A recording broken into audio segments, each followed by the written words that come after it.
Right, here we are with another an interview for BFW, and I'm here with a good friend of mine, Lewis Baldwin. How are you doing, Lewis? How are you, Steve? How Nice are to you? see you, Well? mate. Yeah, very and, well. And we're actually carp fishing today. Well, you are, not me. Yeah, indeed. Got to get a bend in the rod in the close season. So, There we go. And you know. I've had the okay to name check the water, so we're on one of RH fisheries, the Sitch, which is on the Shropshire-Staffordshire border. Absolutely stunning, as you'll have seen. Stunning water. Big head of carp. Is available during the close season. I think Ed was saying it's available for non-members to come and have a fish on it. But it is a superb place. So, how's the fishing been? Tough to start with, in all honesty. You know, I got here at 10:30 yesterday morning. Spent 2 hours setting up in the trucking down rain. Everything got soaked, including me. And then fished all through the day, all through last night till 5 this morning, without so much as any indication. So at 5 o'clock I was up, packed away, and I moved swims, and it's paid off. A few tweaks to the rig and the bait and whatnot, but I had a 15 and 18 pound mirror and a 20 pound 14 ounce common. Fantastic. So I've never been here before. So and with the stock in this lake, I mean, obviously we're talking carp fishing, but with the stocks in here, if you're not getting liners and fish, you're not on them, are you? Without a shadow of a doubt. It's as simple as that with a water like this. I'd say conservatively yesterday there were at least 100 shows off the carp, and that was all over the fishery. Yeah. So they could be anywhere. Well, we've had a liner just as we were setting the cameras up, yeah, so they're obviously on fish. So we might get interrupted by a nice carp. That'd be nice. Yeah. So I mean, really, the idea of these interviews is, I mean, I'd like to take you back really at the start and ask you about your early days fishing. You know, how you got into fishing, who took you, you know, where you fished, what you fished for. Okay, well, I mean, as you can probably gather, the accent's not a Midlands accent. No. I'm a northerner by birth, but I've spent, I think it must be 18 years now living in the Midlands, predominantly in Stratford-upon-Avon. But I was born in Hull, up in North Humberside, and first fishing, I must have been about 5 or 6, and my dad took me on a local canal called Leven Canal. Typical canal, like any others, you know, lots of reed, lots of lilies, lots of roach, perch, tench, bream, the odd carp, and it was perch, as with most people's, I think. Fantastic. If you asked 10 fishermen, I think 9 of them had said they'd caught a 4 ounce perch as the first fish. Maybe not anymore with the instant carp angler and whatnot and all the gear that's available, but certainly when I was that age, that's what I was doing, and we fished there for a while, and as my experience progressed and, you know, my enthusiasm grew and whatnot, we made the venture onto the rivers. My dad was into his match angling, stroke, specimen, did a bit of both really, and it was a river swale in North Yorkshire. Where would it have been? Topcliffe, which is now a very well known barbel stretch, I believe. Cundle Farm, I think, or Cundle Lodge. That was the carp just showing It over was there. indeed, right over one of my baits. Fantastic. I think it's Cundle Lodge on Cundle Farm, I can't remember, the people in that area will certainly know where I mean, and Mighton.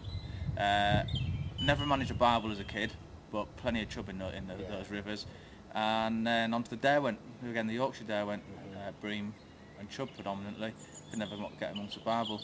And then I suppose the watershed moment for me was, you'll know the stretch, Dad took me on a family holiday with my brother and sister. I was 12, and I think, is it the Hawksback or Hawksbatch near Bewdley? Hawksbatch. Yeah. Took us there. We stayed in the mug house when it was a mug house, and when it wasn't the all arty-farty pub as it is now. And took us there, my first barbel, 7.5 pound, and that was it. From then on, hooked, done. I think I had 2 or 3 in the whole week, but that was enough. Didn't need any more. Sparks enthusiasm. It did indeed. It's a bit different to now. You know, I mean, you'll remember it was the day of the neon green feeders, about so big, and a hook length the same length, and as many bronze maggots as you could cram into it. And that was the going method. And yeah, like I said, I was 12 years old. Fished on and off through my teens, obviously relying on my dad to take me. Then moved to the Midlands at 14. And then been where we lived in a small village, the only transport I had was a bus or push bike. So it was a case of float rod, rucksack, after school, or whatever, down to a local pond, catching bream, carp, tench, whatever came along really, because it was so far from the river then, it wasn't an option. Late teens, packed fishing. I didn't pack it in, it's just... Found girls? Girls, career, you know. Got through my apprenticeship, work, and I didn't drive till I was 26, so that really hampered me with the fishing. But then in 2004 I moved to Stratford. Warwickshire Avon was less than a 5-minute walk from the house. First month's pay packet, went straight down the tackle shop, kitted myself out, and I suppose, as they say, the rest is history. You know, we're now here 7 years later, from when I first picked up fishing again. So what would that have been? 2006 started again. Once I found my feet in Stratford. And it's gone from strength to strength, really. Lucky having the river on my doorstep and living where I do. It does help. It certainly does help having good access to good without a shadow of a doubt. And I mean, what certainly I find with living where I live is that you get in tune with the river very easily. Not just the actual surroundings, but you hear little snippets from people. Yeah. You can piece together what's true and what isn't true. Very much so. And you can very quickly start to build up yourself a good picture of what without the a shadow potential of a is doubt. for the area. Yeah, you hear stories of this come from that stretch. You think, well, no, it didn't. Or that come from that stretch. Actually, yeah, that could be true. And you're right. You can build a very good mental picture without even going fishing. Yeah. Very big time when you're in such close proximity. So yeah, that's the start. That brings us up to here, I suppose. That was the start and through, and then now I'm driving. Been driving for about 5 or 6 years. Yeah. The Y, the 7. It's all within reach. All within an hour at home. Yeah. So I'm quite lucky, really. Fantastic. To have some of the best barbel fishing in the country. Very short drive away. Okay, so are you married? What's your social life like? Social life non-existent because I'm a chef. So you a long chef? hours. Where do you live? A place called the Granville at Barford. Lovely. Not married, well, not yet anyway. Engaged as of November last year. So live with Eva. Fantastic. Trials and tribulations that I put her through. Chef and fisherman. She's got a lot to deal with, to be perfectly honest with you. It's not easy for her, bless her, but she grins and bears it half the time. You're probably not as bad as she says. No. And what about local fishing now? Have you got waters local to you that you're fishing, or you find you're fishing further afield at the moment? In all honesty, if I could afford to fill the car up every week, I probably would venture further afield. I used to go, Hampshire Haven every now and again. The Trent wasn't out of the question. Other bits and bobs, different places, Ashby Canal over near Hinckley with a friend. But since, like everybody, I think, since the price of petrol's gone through the roof, I've just had to look, so I've joined clubs closer to home. That's the beauty of living where I do, in all honesty. We touched on it before. Literally within an hour, I can be on probably the majority of middle to lower 7 stretches. Yeah, a lot of the Y from Ross on Y downstream, which gives you an awful lot of river, and anywhere on the Warwickshire Haven. Yeah. So if I'm fishing for chub, pike, barbel, even carp to a certain extent, there's somewhere I can go within an hour. Yeah, and you're pretty much like me. You're an all-rounder, aren't you? You wouldn't class yourself. To. Yeah, I mean, I know from personal experience from chatting with you that you're not a bad zander fisherman yourself. You've had a few Used good to zander in the past. Yeah, well, yeah. I mean, obviously we all move on to individual species. Yeah. I mean, I tend to have little sort of concentrations on certain species for a year or 2 years or 3 or 4 years. But I mean, I think. For me, the better anglers are the anglers that can turn their hand to anything, be it a bit of carp fishing, Definitely. in the close season. Well, it makes it, to be honest, that's one of my things for this year. I struggle to get into my fishing in the close season normally, really struggle. Some weeks I won't even bother going and I won't go for like 3 weeks. But this year I thought, no, you've got the gear, you've got the time, so make the most of it to go every week, because it'll improve you as an angler anyway. Even if I've not caught today, and I have, for the first 18 hours of the session, I didn't have so much as a bleep on the alarms, but I changed the bait, I tweaked the rig, and I moved swims, and I caught 3 fish. Yeah. So I've learnt something from this session that I can take to the next one, and then that can transfer across to my barbel fishing. Exactly. It can all cross over to some extent. You're right, make you a better all-round angler. Across the board, really. And I mean, we're happy to plug it. You're a sponsored angler as well. Yeah, I am indeed. Yeah. To be honest, it's not everyone's cup of tea, but it's something that I do actually enjoy. You enjoy the pressure? Yeah, because there is pressure to it. There is a lot of pressure. But you say there's a lot of pressure. It's down to you as an individual. It's like anything in life. You only get out of it what you put into it. So if someone says to you, listen, will you become, part of our team? Will you plug X, Y, and Z? And you say, yeah, you don't do it. They won't back you, kind of thing. I think the first, I've been involved with Nash and Peg One for just over 2 years now. It came back by a chance conversation. The chap who took me on didn't know me from Adam. He said, it's a sink or swim. If you're a good guy and we get on and you do the right thing, and I must have done something right, 'cause I've been with them over 2 years. Yeah. But the first season, being involved with such a big company, I did feel the pressure. It probably took up 50 to 60% of my personal angling time, doing features and that kind of thing. Did you find that difficult, that you couldn't do what you wanted to do because you've got to do what they wanted you to do?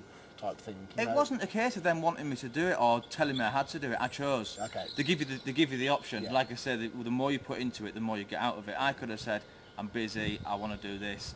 But because I wanted to succeed, and I was proud to represent, and I still am proud to represent the company, and that they've prepared to put their name to me, I said, I'll do the features, I'll do one every week, I don't mind. I quite enjoy it. Some people don't like having a camera stuck up the nose or whatever, but to be honest, I enjoy the pressure. It's like at work. I thrive on the responsibility of being a head chef, and I enjoy it when it's busy because it's pressure, and you've really got to work hard. Be on your game. Yeah, be on your game. And it's not for everyone, like I said, but I enjoy it. Fantastic. Any new products you want to plug while we're on? Anything coming out of Barbel Anglers or to be looking at? To be honest, not at the moment. There are things in the pipeline, but as are some of these things, hands are tied, tongues tied kind of thing, Certainly interesting things to keep an eye on. Certainly, I would imagine for springtime next year, I think now, because you've got to work. I'll have a little nosy in your gear later and just see whether you're actually trying anything out now. Yeah, you carry on. You're more than welcome. More than welcome. Okay, so if you've got a typical day's barbel fishing, you've got a few hours to yourself. Talk us through. What would you do? Where would you go? What would be your tactics? If it was just a few hours, I'd go local. As local as possible, really. Probably talking 20-25 minutes from home, but that gives me plenty of water to go at. Plenty of, 20 miles. There's a lot of river within that 20-mile radius. Travel light if I've only got an evening, So you'd rove? Yeah. I'd rove. Because there's definitely two camps with barbel angling as far as I see. You've got the guys that rove, and you've got guys that pick a swim and sit in it and either hope they turn up or they know they're going to turn up. I do both. Yeah. If I've got a full day, or I've got a couple of days strings going, I'm going to do an overnight, or I'll sit in one swim, I'll bait it and I'll wait. And that's a method that I'll do on something like the lower 7, which worked extremely well. And you've got no qualms about doing overnighters for barbel? I mean, there's a lot of talk on websites and stuff. No. Me neither, to be honest. But I don't see the stigma attached to it, to be honest. It's 2013, move with the times. We're not all split cane and centre pin users. Carbon and modern reels for me personally. That's all right. And night fishing, it is what it is. If you've got the time, and I do enjoy it, then I'll go and do it. Yeah, certainly on some of the tougher lower 7 stretches that you've got to be. I mean, there's a saying goes around with us lads that time plus effort equals reward. It goes with anything, Small rivers not necessarily need to do the overnighters because you can find the fish quite easily. I know the water's driven intimately, majority of the stretches, so I know if I've only got 4, I can drop on a stretch. 9 times out of 10 I'm going to know whereabouts the fish are, and if they're not, I'll find them quite quickly. Likewise, the Warwickshire Arrow, for example, it's a tiny little river. You can jump across it in some places. I'll know where the fish holding area is. I've only got a few hours, I can nip in a couple of fish and I'm home. Fantastic. Fishing. But if it's a 7 I'm going on, different beast, as you know. You've got miles and miles between weirs, it's 60 or 70 yards wide, it could be up to 20 or 30 feet deep. You need a lot of bait and a lot of time. Because I found, unless it's in flood, it's no good roving. For me personally, anyway. If it's in flood, big piece of meat, you know the score. Drop it in 20 minutes, nothing, move. 20 minutes, move. But if it's not got anything more than a flood or 2 on it, it's just a case of rods out, bait, pile the bait in, and I mean really pile the bait in, and just wait for them to turn up. Because they will. They will. They will definitely. I'm convinced that they just use it as a motorway. They're up and down, and they're just looking for service stations where your bait is. And if you've got enough, you're going to stop. I mean, one of the most memorable sessions I've ever had was on the top band stretch to the 7. Some people call it the lower, some people call it the middle lower, some call it the middle. I don't know. For me, it's navigable. I call it the lower. That'll do. It's a big wide river regardless. I had 3 days and 2 nights. We're going back about 4 years, I think. And first day and night, nothing. But I put about 20 kilos of bait in. Now, I'm not talking pellets and boilies, because obviously, your average guy in the street can't go putting 20 kilos of pellets and boilies in. You're talking 200 quid worth of bait. But Vitalin, mix of brown crumb, feed pellets from Jolly's pet store, that kind of thing, just to get a feed, a scent trail and a feed in there. Yeah, but I'm talking a bait area probably the size of a snooker table. Close in. Nothing for the first 24 hours. In the last 36 hours, I had 22 barbel, a dozen or so bream and a dozen or so chub with a brace of 12.5 and I think it was 11. But I had to put that bait in to get them there and keep them there. It was no good just little and often, because once they got there, they'd have had a mouthful and gone. I had to get them to stay. And once I did, Once they fed all that's day, it, yeah. and I had the biggest hit of barbel I've ever caught. You know, and I'll probably never match it, to be honest. And for the lower 7, you know, 22 barbel, you know, it's a big hit of fish. That's good. That's a good run. That is. You know, so. And who are your influences within angling? I mean, we know you've got a good mate, in Dr. Paul. Yeah, yeah. To be honest, he's the one that took me on for Peg 1. He's someone that I have followed for many, many years in the angling press. I've only known him just over 2 years. When I first met him, when he took me on, like I say. Yeah. But you know, his knowledge, the way he goes about things, it's the right way of doing things. You know, he's an approachable guy, he's a friendly guy. Yeah. You know, so I took a lot of inspiration from him before I knew him and after, to be honest. Yes. Yeah. You know, just reading the magazines and stuff, picking up little bits and bobs here and there. Jan Porter's another one. You know, I followed him since I was a kid. I remember watching his videos on Twyford Farm, fishing a disco maggots on the waggler, you know, and catching chub after chub after chub. It's one of my favourite videos. And he's someone I now call a friend. He lives down the road from me. Fantastic, isn't it? You know, it's strange for me. He's a 10-year-old. I was watching him on the telly, and now he's someone I can pick up the phone to and have a chat with. It's quite a bizarre feeling. Other people that have inspired me in my angling. Friends, I suppose. That rod's going to go. That rod's away. We're in. Excuse me, guys.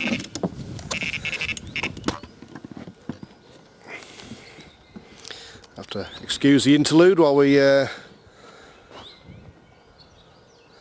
with the carp. A nice interruption. Yeah, we're happy with Not that. going to complain at a fish for the camera. Certainly not. Assuming you don't lose it. I'd like to think not. Don't jinx me, Steve. I've had 3 runs and landed 3 fish today, so hopefully it'll be 4 out of 4. I will say this is something Lawrence couldn't achieve, which was a fish for the camera. He wasn't pasty bashing, no, I don't think. I think he was proper fishing on a river. He was perch fishing.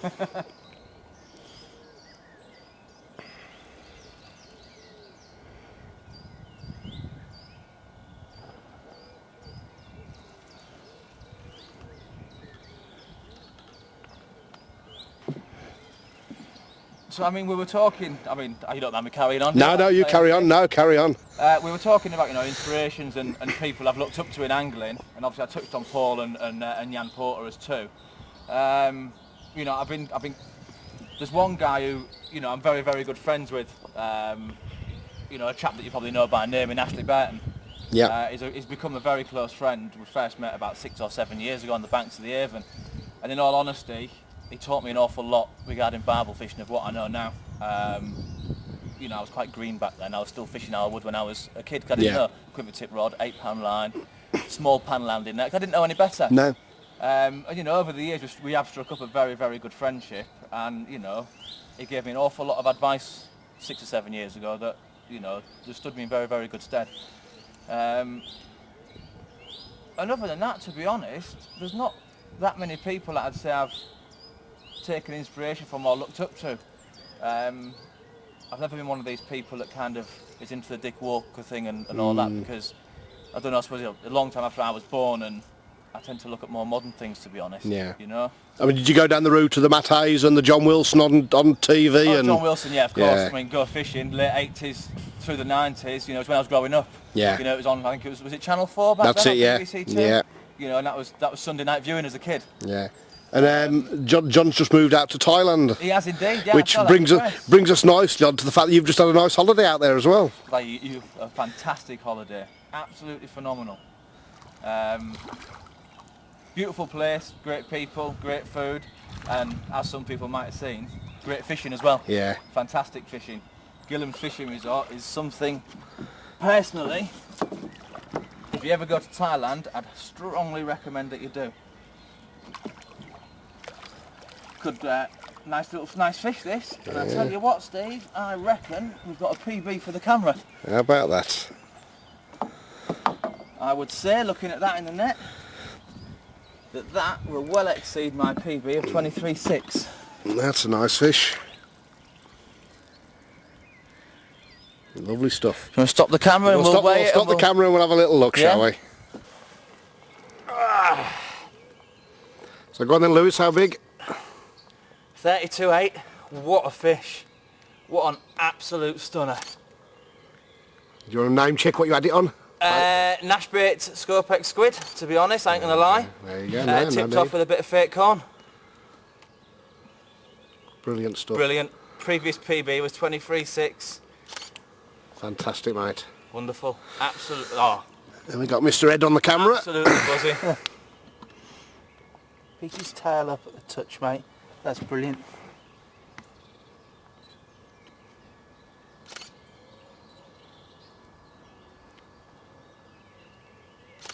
And she's a stunning looking fish. Well done, buddy. A worthy PB. Can't believe it.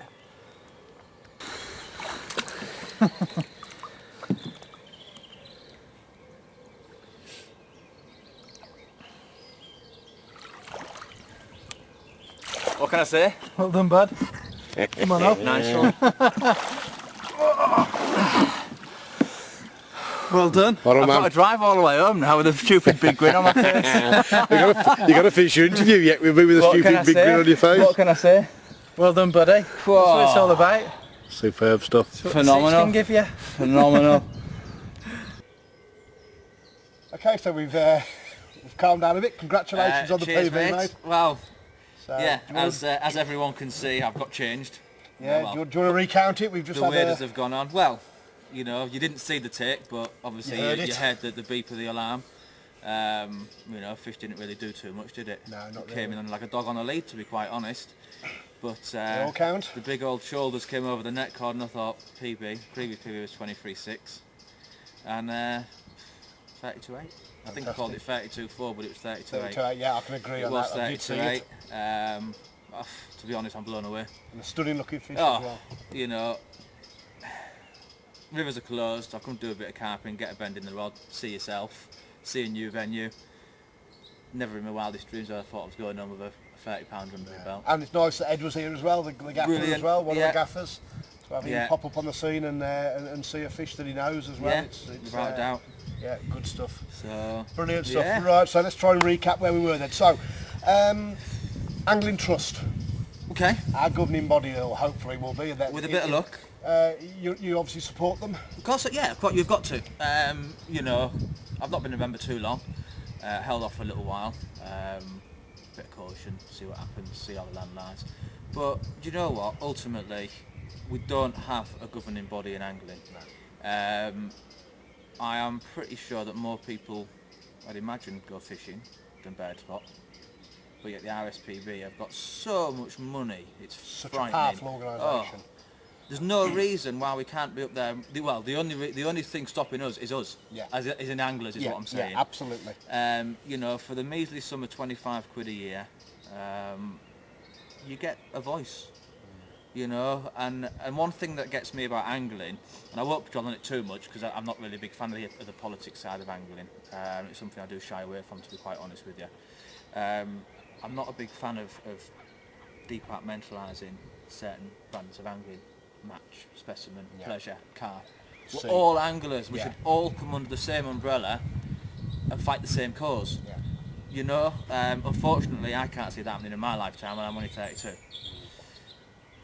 You know, I think until we can get some sort of semblance of everyone singing from the same hymn sheet, we're in a bit of a difficult position. Yeah, I mean, there's a lot of problems with angling. We've just touched on it off camera while we were talking Yeah, to Ed. And, yeah, we did. Obviously, we mentioned the O word, the otters, which Yeah.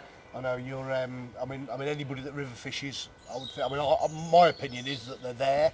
Certain rivers have been there for a long time, and, Yeah. and they're not causing any problems. Other rivers, they are an absolute nightmare, Oh, and they are. they have ruined many rivers. They have. I do feel for people. I mean, you know, I'm very lucky. The rivers that I fish can and do sustain otters. Upper Warwickshire Avon doesn't, but certainly the middle and lower reaches can at the moment, without the reintroduction of any more. They have been reintroduced. Anyone that says they haven't, well, I'm sorry. I fish a stretch of the well, I did fish a stretch of the Warwickshire Avon. It had a man-made otter hole on it for the best part of 10 years, and it was never occupied ever. 2 years ago, it was occupied by a mother and two cubs. Now they appeared overnight. I kid you not. Yeah. They, you know, anyone can say, "Ooh," but no, they appeared overnight. While that's still continuing to happen, illegal reintroductions of what ultimately are tame predators Yeah, yeah. because they're hand-reared animals. They're not wild animals. Yeah. And there's going to come a, maybe not on the Y, maybe not on the 7 to a certain degree, although I know the fish stocks are dwindling on the 7 to a certain point. There's going to come a saturation point on a lot of rivers where there's nothing left for the otters to eat. I mean, you look at the ewes, lads. The ewes, the wensum, Yeah. and that's already started. They've started moving further and further afield. Hugh Miles' pond, I don't know if you've seen the YouTube video that he did, decimated his pond. Yeah. Other people their ponds have been done. Places like where we're at now that aren't so landlocked, there's 14, 50-year-old carp that are worth a lot of money being eaten. It's a difficult one. It really is. I mean, there was I think it was the BBC Wildlife on Facebook. Yeah. They put a picture up of a lovely otter with a pike clamped in its jaws. I saw that the other day. Dragging it into the bank. Yeah. We've got to be very careful how we approach the subject because ultimately it's a no-win situation for is. anglers. Yeah, I mean, as soon as definitely. people start saying let's kill them, let's shoot them, let's poison them, You can't. we're You in trouble. can't. Because what you've got to remember is it's not the otter's fault. They're doing what nature intended it to do. Yeah, I think It's we got agree to on that. survive. It's got to feed its young. End of. Yeah. It's a natural cycle. We've got to survive. We've got to feed our young, etc. It's the same thing, same principle. It's not their fault they were introduced. No. It's the people who are doing it that need educating. And there's a bigger picture. That I mean, obviously, we're told that the eel was their preferred food. Yeah. And we've got like a 95% collapse in eel So stocks. I'm led to return in believe, eel stocks. So I mean, there's a whole chain of events that There is, that's ultimately meaning the otter's going to pick a big barbel, a big carp, a big perch to eat rather than an eel that it would rather. I mean, ultimately, the animals aren't sustainable in the long term. They're not. They will wipe out fisheries. They will decimate fisheries. And if it carries on the way it is, I mean, I've got no kids, but my kids won't be barbel fishing. No. They won't. There's no way. No. They'll be on places like this that are managed, that are landlocked, and where otters can't get to unless they're introduced on the venue. That's where the future lies. And I'm sure of it. I certainly think river anglers have got, in the next, what you reckon, 4 or 5 years, are going to have a very rude awakening with fishing. I think you've got a handful of rivers that'll be fine. I think the Wye will be fine. Yeah, Severn, the Wye, the Severn, the Trent can sustain it. The big rivers, I think, will be fine. One that I'd booked the trend is the Thames. That's just gone. I've got friends that fish the Upper Thames, and the fishing on there has just dropped dramatically. You wouldn't want it to be a local venue, would you? No, definitely not. But certainly the bigger rivers that are currently well stocked. I mean, you take the Wye. We've touched on the Wye a lot, but the silverfish stocks are phenomenal. Absolutely phenomenal. The barbel fishing on there, well, there isn't a stretch from here downstream all the way to, I don't know, the tidal reaches, I would imagine, where you can't go and catch a dozen barbel in a day, I'd imagine, on the right conditions, So those rivers will be fine. It's the smaller rivers we've really got to worry about for the future, and it's just education. Yeah, and while we're on the subject, I mean, obviously we've got, you probably suffer with it more than us Eastern Europeans as well. I mean, we're not going to shy about it. It does happen. They of are course out it there. does. It does happen. I kicked 4 guys off my local stretch of river the other day. Well, I reported them and they were kicked off them. And I mean, I don't know whether they're Eastern Europeans or not, but I mean, most people know that there's a closed season on the rivers. Yeah, of course. It's just ignorance, and again, education. I do know some Polish anglers, very good Polish anglers. They abide by the law, they have the licenses, they fish when they're supposed to, much as me and you do and everybody watching this. And believe it or not, from what I'm led to believe from the Polish guys that I do know, it's a lot of the time it's illegal to take the fish in Poland as well. Now I don't know how true that is, because I've never looked into it, so it could just be me being told one thing that's but it's such a difficult situation. The rivers, Ed, who was with us earlier, is an EA enforcement officer, and he explained to us how few enforcement officers there are. Did you say there were 7 covering Midlands? Covering Midlands, but that covers, what did you say, Gloucester to Scunthorpe? Yeah. That's half the country, it's you can't police everywhere, as soon as you get away from the town centres and the popular areas, anything could be happening. I've found long lines, I've found set lines, I've found gill nets.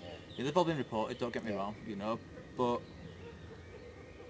I don't know. I think it's going to fall in this volunteer bailiff scheme that's been run out by the Angling Trust as it happens. Yeah. And I think for me that's the future, to try and protect our fishing the best we can, is for those of us that have got a vested interest in it. Much the same as the RSPB, but guys go out and do their bird watching and monitor Yeah, and yeah. keep check on what birds are returning. Yeah. We need to do the same on the rivers and the lakes with our fishing, I think, I think look for- after it ourselves. I think one of the most difficult things is such a small percentage of anglers fish the rivers, and that's what hinders us as river anglers. It's one of the nice sides of fishing, because you It can is go for for us. miles and miles and Yeah, miles, you can not see indeed. a soul. No, But but on the other side of the, flip side of the coin, the way fishing is now, it's you want to go and catch fish. You want to go to a lake or a commercial. not everybody wants to get stung and fall down covered in banks mud and, and catch one fish in a whole day's fishing. They want to go and get a net full of 50 or 60 pound of bream or tench or silvers or whatever. There's not many places on the river who's going to do that now, so the river anglers are dwindling and moving more towards still waters, which obviously doesn't help us in the long term. So I don't know, we're in a very, very difficult position. yeah, it's not brilliant and a little bit depressing, I suppose. Yeah, it is a bit depressing. So I don't know. On that note, I think we'll move on to something a bit more. Yeah. We did touch while I was playing that fish before on my trip to Thailand. We Yes. talked about John Wilson moving Yeah, over yeah, there. yeah. I went over there with Eva for a 2-week holiday, and one of our agreements is if we go away anywhere, I go fishing for a couple of days. Fantastic. I can't go half around the world and not go fishing. We went to Africa last year. I got a day in barracuda fishing.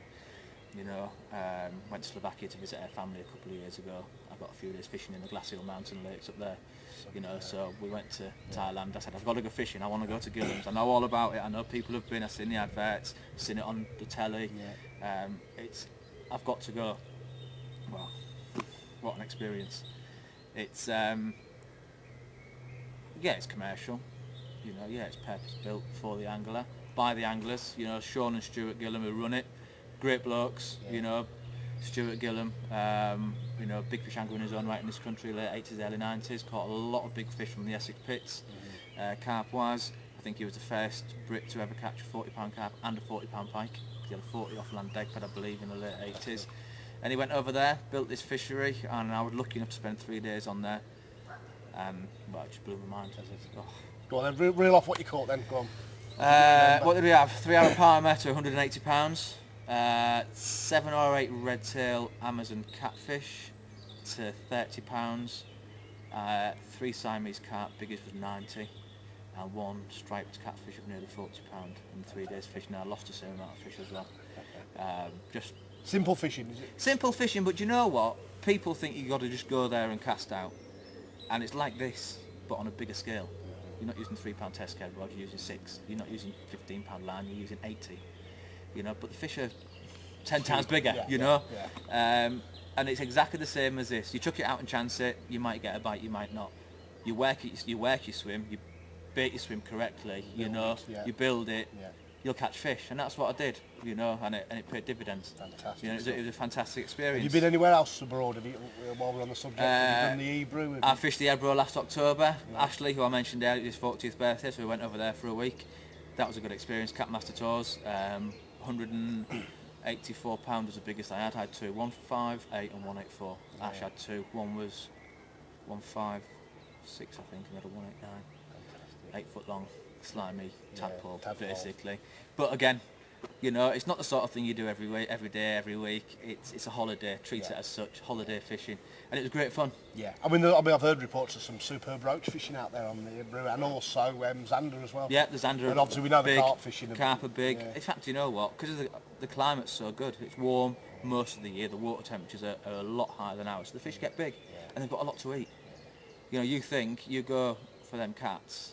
There's 2 anglers. You'll go through. I bet you'd go through 50 to 100 kilos of pellet a week. That's for 2 anglers. Now, on any one day, there's probably 50 anglers on the stretch of There's river. a lot of food going in. For 6 or 7 months. Yeah.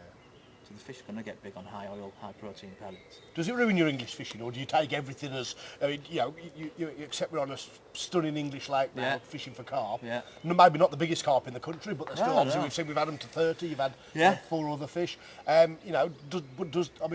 it ruin the fact that do you want to be out there doing No. No. Take it for what it is. Yeah.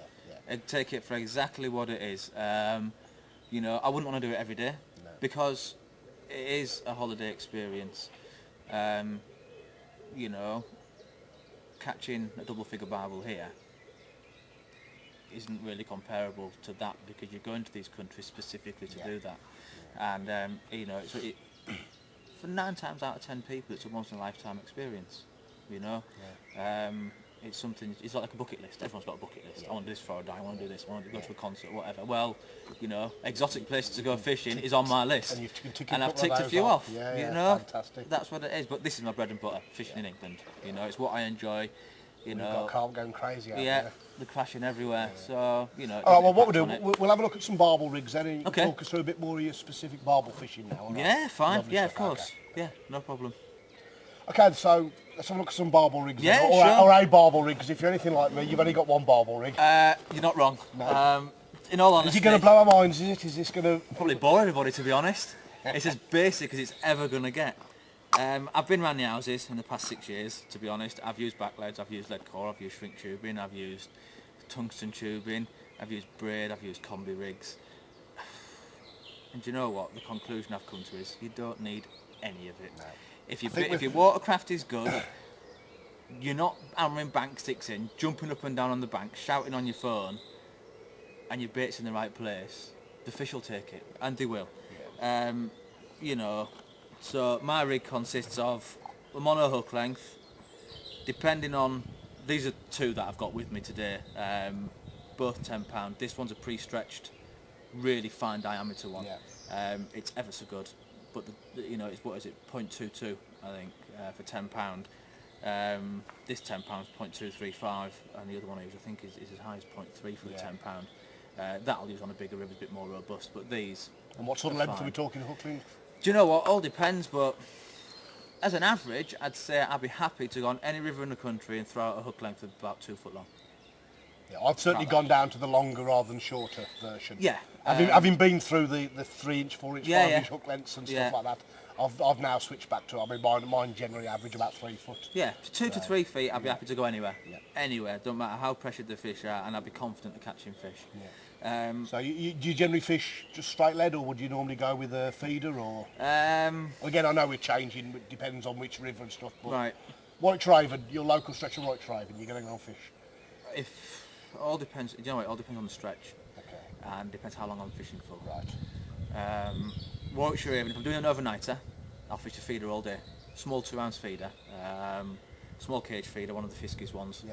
I'll fish that all day with a mix of crushed hemp, small soaked pellets that are a bit soft, and ground bait. Then when it comes to dusk and I'm planning on leaving the rods out for a period of time, I'll switch over to a straight lead, a small bag. So build the swim up through the day, Basically, and then switch on to something you can just sit on overnight. Yeah, if I'm on somewhere at the Y, big feeder, like a big Fiskies, a big one, or the middle 7, big feeder, plenty of bait, recast every 10 minutes until I start getting fish, and then recast every fish. You know, horses for courses, I suppose. But yeah, generally speaking, 2 to 3 feet of a low diameter, strong monofilament hook length. Size 10 or size 8 hook, depending on the bait. You know, I will, if I'm using a quarter of a tin of meat, which I have been known to do, I'll use a size 2 hook. Not a problem whatsoever. Same as big me, hook, big bait, small hook, small bait. Match it to the size of the bait. Like the match anglers do it. You know, the match anglers. And to be honest, these small hooks now are so sharp and strong. You know what I mean? You can put some weight on those and you can, play big fish on them. Yeah, no problem whatsoever. So you know, an 8 or a 10. I just hold those up to the camera. Just have a little look. So there we go. Now we've got a bit of that going on.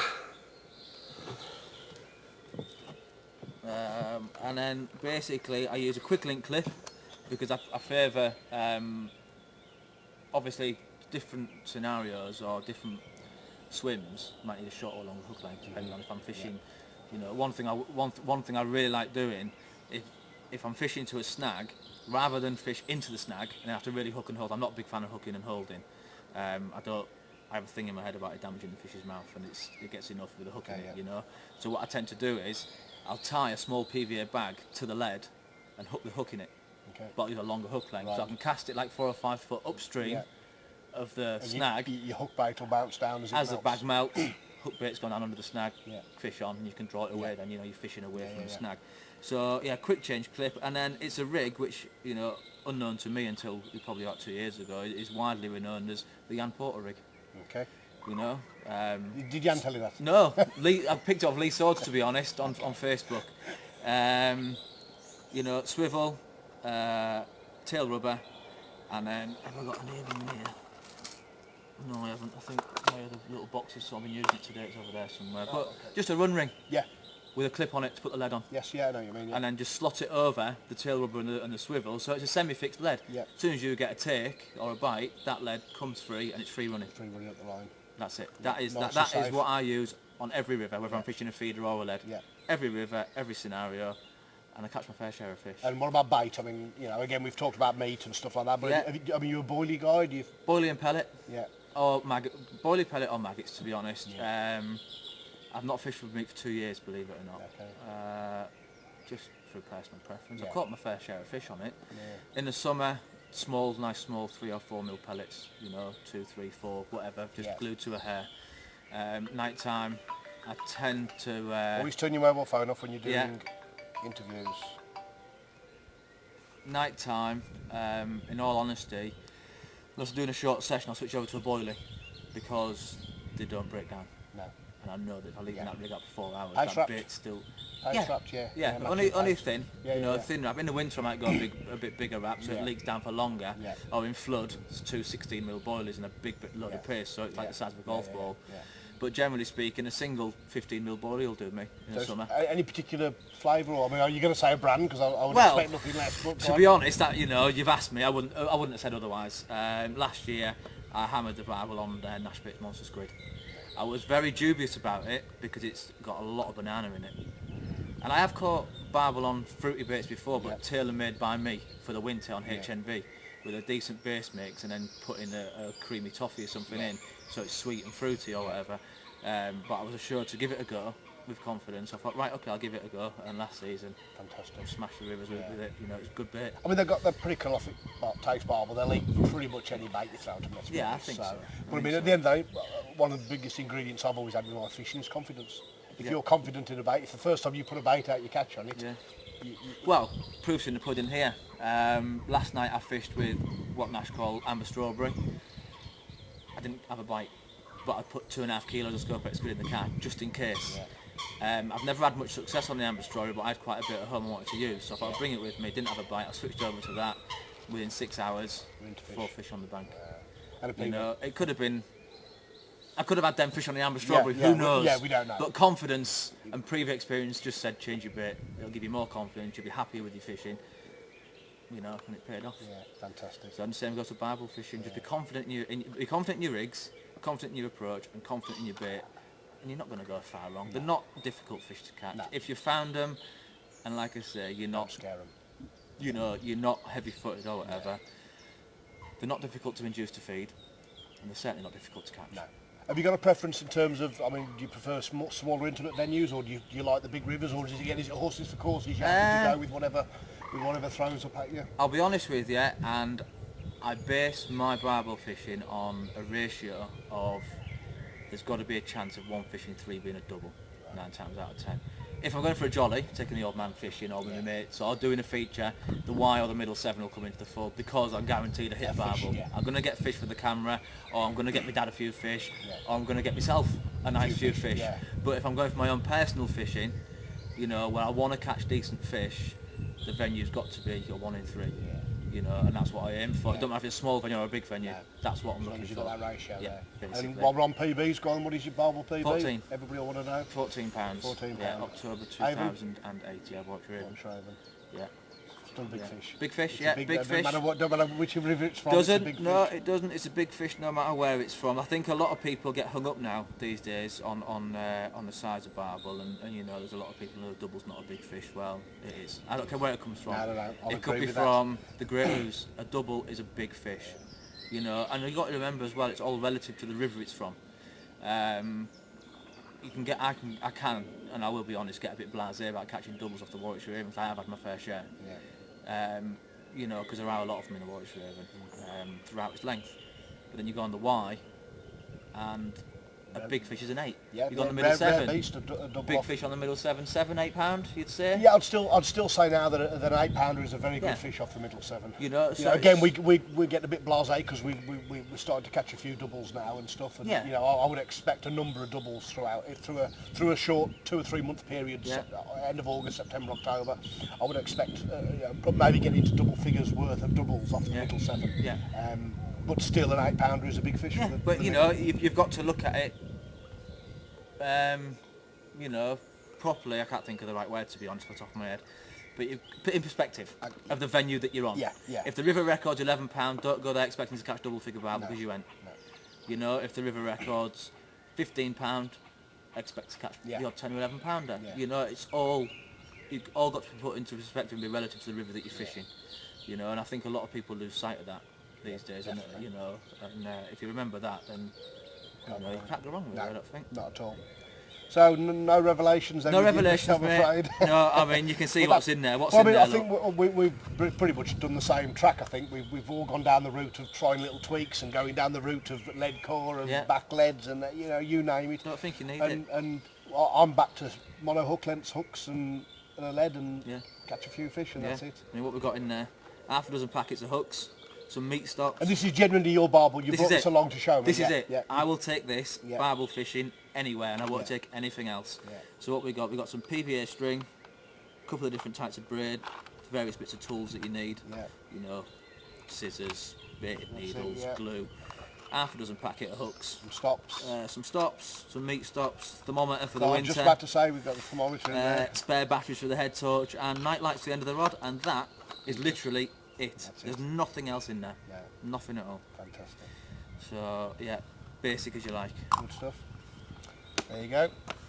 Okay, so what are your plans for next season then now? It's only a month away. It is only a month away. Do you know what? I ain't got any. You've got none at all? No, I used to make plans every season. I want to catch this and I want to catch a fish of that size. And now my plans are just to enjoy my fishing. Yeah. And take what comes. Do you find that with your writing and stuff, your magazine, or do you find that you get sent sort of different venues that nice bit of surprise that you suddenly put on a venue that you maybe wouldn't have got to fish, or? Not necessarily. Sometimes, yeah, but in all honesty, as long as the venue's got a decent chance of catching the fish, they don't mind where you go fishing. No.